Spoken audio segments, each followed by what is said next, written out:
فرمایا جب سورۃ النصر نازل ہوئی، اذا جاء نصر اللہ والفتح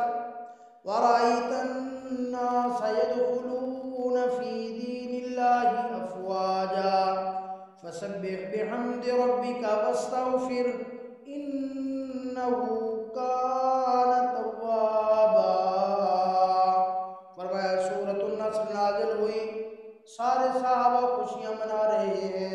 ہر ایک صحابی رسول خوش ہے کہ اب اسلام کو بڑی ترقی مل جائے گی، اب اسلام کو بڑی ترقی ہو جائے گی، اب اسلام کے اندر بڑے لوگ داخل ہو جائیں گے، اب اسلام کے اندر فوج در فوج لوگ داخل ہوں گے۔ اللہ اکبر، ہر بندہ خوشی منا رہا ہے، لیکن ایک دیوانہ ابو بکر صدیق مسجد نبوی کے کونے کے اندر بیٹھ کے رو رہے ہیں، مسجد نبوی کے کونے کے اندر بیٹھ کے آنسو بہا رہے ہیں۔ کسی پوچھنے والے نے پوچھ لیا، او صدیق اکبر کیا بات ہوئی؟ ہر بندہ خوش ہے، ہر بندہ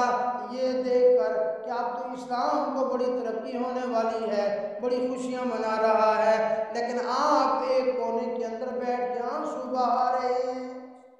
سیدنا ابو بکر صدیق رضی اللہ تعالیٰ عنہ نے فرمایا جس چیز کا مجھے پتہ چلتا ہے شاید تمہیں اس چیز کا پتہ نہیں چلا، اسلام کی ترقی اور یہ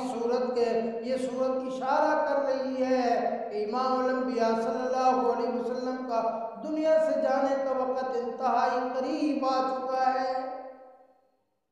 اللہ اکبر، تو یہ رازداران نبوت بھی تھے، یعنی جو صحابہ، باقی صحابہ کو جو بات سمجھ نہیں آئی، سیدنا ابو بکر صدیق رضی اللہ تعالیٰ عنہ نے وہ بات فوراً سمجھ لی۔